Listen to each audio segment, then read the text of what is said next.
plus and smack me fucking This guy right dude, here? yeah. This guy said we were drinking, and I'm not sure. I can give you guys a sobriety test. You've been drinking? No, sir. Tuesday, August 20th, 2024, Albuquerque, New Mexico. In the northwest of the city, Paseo del Norte and 2nd Street form one of the busiest and most complex intersections in the area. That afternoon, routine traffic was suddenly interrupted. What first looked like another roadway incident would soon reveal a far more unsettling backdrop. A driver far too young, a record of prior violations, and a decision made hours earlier that would determine everything that followed. I'm Tyler, and this is your daily dose of crime. All right, We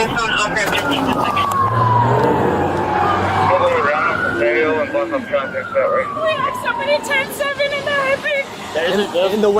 I ain't gonna lie. Talking about on weed kills. He must have fell asleep. Cause that's the only thing I could think of. Cause we don't. It don't make you that messed up for you to be. Cause it usually make you focus, but it also probably could have made. I'm assuming he must have fell asleep and he didn't know how fast he was going. Cause it don't. We gonna see though. In that white truck. FBI single injury right there. He's hanging upside down. I haven't moved him, but he's dead. All right. Take a look. I think somebody's 10-7 He in survived. that truck. Okay. We were at the stoplight, and he ran it through here, and he hit us head on. Okay, yes, ma'am. So which vehicle were you driving? This one My right here? husband was driving Who it. else is, where's your husband? Is he the gentleman in the white shirt? Red shirt with the dog. For the dog. Hey, man. Oh, there he is. He's right there. Hold on. That white truck was cooking down the wrong way about 100 plus and smacked me. This guy right Dude, here? yeah, He was backwards going on the road, wrong dude. way. Okay. Hauling ass. I'm hauling ass, dude. All right. What? When the first officer arrives, the focus is not on the chaos amongst bystanders, but on the white pickup truck lodged against a pole. Among the wreckage, the body of a passenger is visible, while the driver remains trapped inside. From that moment, It is crazy how the driver never is the one that dies. It's always the passenger or somebody, whoever's in the passenger or whoever they hit. attention is divided between two fronts, confirming the victim's condition and determining what led to a young man getting behind the wheel and barreling into one of Albuquerque's busiest intersections with such force that the vehicle was left unrecognizable. The answers are not yet clear, but it's evident that this case goes far beyond a simple accident. Look at that mug, bro. All right. So I'm gonna have you guys. You get a police report? Do I get it from Bernalillo County? Yes, sir. We'll be taking the report today. And then what do I? So we'll give you the report number and you give that to your insurance. Right now, there's a lot of other things I got to do. No, you're right. I'm gonna have you guys come over here. Just Bernalillo County, right? yes, sir. Bernalillo County. We'll give you the report number. Do you need medical attention, ma'am? No, it's just a scrape. I'm okay. Just a scrape? I'm just Okay. very shaken She up. shook up. We're on me. Yes. No, I'm so Yes, sorry. So sorry.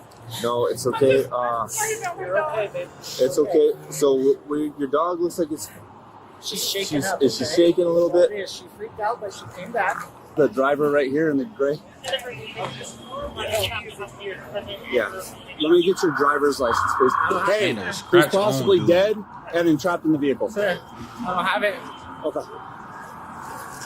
He's got Can I a busted give you my ass. name, man? nose. Yep, this shit's right. Yep, no, you're good. This guy said we were drinking, and I'm not sure. I can give you guys a sobriety test. You've been drinking? No, sir. Okay, so don't worry about it right now. Yeah, let's stand over here in the Hey, shade. why the bro? Can I call my dad again, sir? Not yet. Come here. I don't want to. No, you're good. What's your name? Miguel Chavez? Miguel Chavez? Yes. So my dad's calling me, sir. Yes. But I can't have him show up just yet. Just because of the nature of things. No, ya viene, pero ven para acá, papá, por favor, no me dejes solo. He said, "Please don't leave me alone." Más que neto ya no respira. Ya viene, aquí están todos los bomberos, lo están sacando de aquí, la troca está echada Oh, we la got troca, one papá. running up. Oh, heads up. We got one running up. No, es que me quedo dormido, papá, no sé. He's the driver of that. I told you he fell asleep. I knew it. I knew he fell asleep.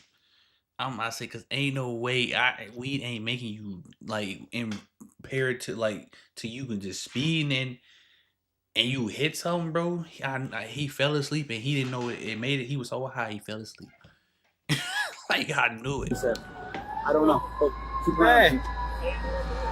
Amidst the disorder, attention shifts to the driver, identified as 20-year-old Miguel Chavez. At first glance, he shows no serious injuries. He's conscious, speaking, and moving without difficulty. His reaction, however, is difficult to ignore. Instead of showing concern for the passenger beside him, he focuses on defending himself, repeatedly telling officers he has no license, demanding a breath test, and in a phone call to his father, mixes up vague excuses, saying that he fell asleep and that he doesn't know what happened, with urgent pleas for help. From a psychological standpoint, this behavior reflects a denial of reality, shifting attention toward his legal situation rather than confronting what was unfolding only inches away. Oh, I can't have you over there. Whoa, my girlfriend's right here. I don't care. Hang out right there. You're not part of this. Man. No, you need to chill. Someone's dead, so you need to chill. Yeah, my girlfriend's right there. She's pregnant. So stay right by that My tree. boy, just Just being back talked up. by She's right there. Hold on. Listen to me for one goddamn second. Hey, chill the out, dude. I have a My son girlfriend's of a- pregnant, okay? You want to go to jail? Chill, dude. I'm trying to. I'm gonna chill right here, but chill. That's Get the what I'm fuck. saying. Chill here, and I'll sit I'm gonna over stay here. right here. Thank you. Damn, he said we understand. Yeah. No me salí porque pues estaba todo asustado. ¿Qué estaba contigo? Mi compañero de trabajo. What he say? I'll sit I'm gonna over stay here. right here. Thank you. My bad. I'm trying to see. Yeah. I'm just trying to. Okay. No me salí porque I pues didn't estaba get todo out because I was scared. Okay. mi compañero de trabajo. You gonna talk to him? I'm gonna go get the ID. He's the driver of that vehicle. That one we're trying to figure out. Pregnant girlfriend of this guy is. This is girlfriend? This is girlfriend? Which car were you in? That one right there. Okay, so she was in the blue Jeep Cherokee, and she's also pregnant. So, Blue Cherokee, pregnant. Yeah. This guy was driving white truck? yes. Okay, who was in this truck? We're still trying to figure that out. Yeah, maybe. Except for that guy. Really quick, man. What did you see?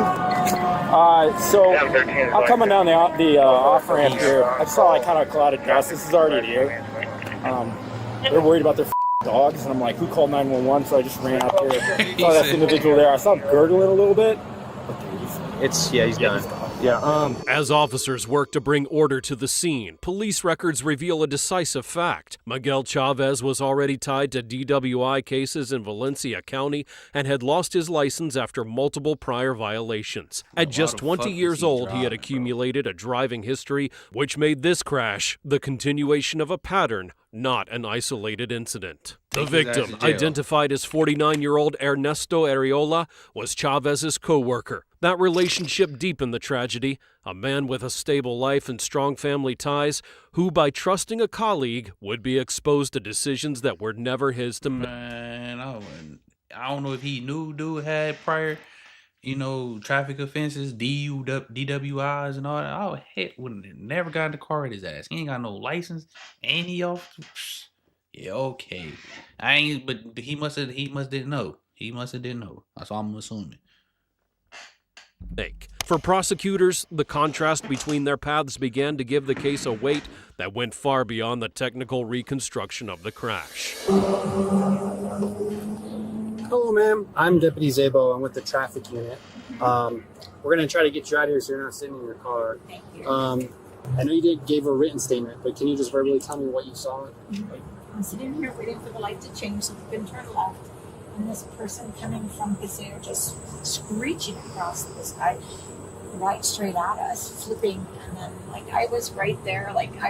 His tire was hitting my car, but I backed up because all the fluid was coming out, scared us going to blow up. But, Okay. Yeah. So you were probably right up on I was right the up. passenger tire? Yeah, right there. Do you remember what the light cycle was? Was it red? It was red for Yours us. was red? Yeah, Okay. we were ready to go. Yeah. So I don't know. I'm guessing this way it was green. I don't know because I was just waiting for it to change for us. And I mean, you could just see it flying. And I was like, what was he doing? And it was red straight out. It's craziness. Yeah. Okay. But imagine those people that are okay. I don't know if it's them, but they would So- have seen the same thing because it happened so quickly. And all three vehicles right here were just out of stop? Yeah, we're status complete stop. Yeah. Okay. Did you see anyone come out of this truck? And remember what they were wearing or anything like that? No. Somebody that came around me said the person in there was dead. I said, I'm not going to go with that. I don't see anything, so I don't know if there was more than one person. I don't know nothing. I just was at my car, backed up. We didn't. So I called 911, and we didn't tell you exactly where. Okay. Do you mind just hanging out just for a little bit longer? I just want to take some pictures of your car before you take off, okay? Probably re-talk to We me. ain't got no idea. Where's our... Just in there? The seating's right here. Okay. Driver's at the hospital with Valente and Hammer. Yeah. Driver's 47. So driver is 40... All right. 229s for 47 related stuff. Okay. 122 And a door. 122G. And there's opens all over the place. Okay. And during Dude, my that initial boy, contact, he crushed. because Paul, when I got here, I initially blocked off up there before relocating.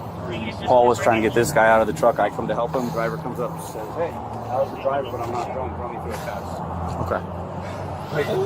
This is Obviously, seatbelted in the passenger Yeah, he's seat. seatbelted. And there Okay. is a car seat back there, but from what we can tell, there's no kid in it. Did driver say there was any kids? No, we discovered it afterwards, but you can see the car seat. But from what we can tell, if you look down there, it doesn't appear that there's a kid in there. But I guess I hope it wasn't no kid in there. fire's able to cut it open and get in there more. Doesn't look like the straps are all undone and everything. Yeah, straps are on. Just be a check. In those minutes, key evidence was secured. Officers found And the only reason why he didn't get ejected because he said he had his seatbelt on. My bad for pausing so much, but bro. open alcohol containers inside the truck, and field tests would confirm the presence of THC in Chavez's system, establishing a case of polysubstance use considered high risk in DWI investigations. That evidence supported the charge that Chavez was under the influence of more than just one substance at the time of the impact. At the same time, the profile of Ernesto Areola underscored the loss. He was not a casual passenger, but a seasoned worker with long-standing ties to Albuquerque. His death represented not only the ending of a life, but also the sudden rupture of a family and workplace that depended upon him. For prosecutors, this contrast between Chavez's past and the victim's stability became a central argument in sustaining the vehicular homicide charge. What was the argument? Okay, so you guys gonna... Yeah. That his family members or something? Hello. So who are you guys? I guess how are you guys involved? It's our family. His wife. Whose wife? Ernesto Areola. He was on the way pickup. He was driving? No. You guys know who was driving? Yeah. That's all. So right now, all I can tell you is that Miguel was driving, he had a passenger. They got through a crowd, and the passenger didn't have to. So just because of the state of the pickup truck, we're unable to positively identify who the passenger is right now. He died off But we didn't impact. want to keep you guys waiting in suspense, wondering what's going on. But we need to let you know that part. And once we have identified him, we'll be able to give you guys more information.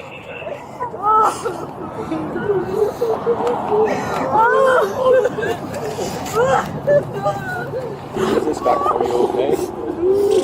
I'm so sorry. Like, I want you to remember that, like I said, they're doing everything they can do. And if there's anything that you guys need on our behalf, like, please ask. Like, we're truly here for you guys right now. And we understand it's a very stressful. Yeah, let's see if they need. Yeah, let's just see if they need. I don't want to have you guys waiting out in the heat. Obviously, you guys are more than welcome to wait in your cars. The case of Miguel Chavez became a clear example of the risks that came with cannabis legalization in New Mexico. ready to Not say because that. consumption itself is illegal, the law allows it for recreational use, but yep. because the prohibition against driving under I was just great. I was gonna say that at the end of the video, but this is why they didn't want to legalize it in states, bro. Cause you dumb motherfucker, y'all be getting too high, y'all be driving, y'all be out here doing operation under vehicles. Y'all just cause you not got liquor in it, it's still under the influence, bro.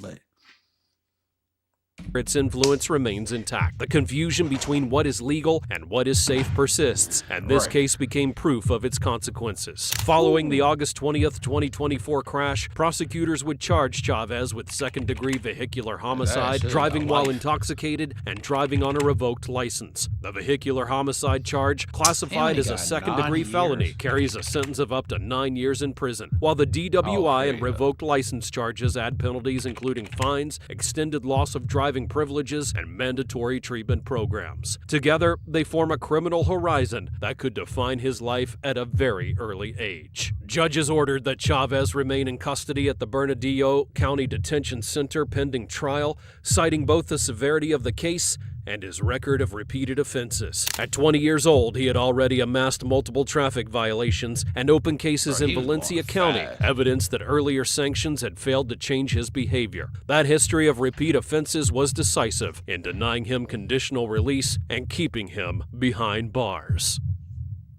That's crazy, bro. I don't. They said it carries up to 9 years. So I don't know if he got exactly 9 years, but his ass should have got life or more than that. More than 9. You feel me? Y'all like and comment. Let me know your thoughts on the video, man. We out.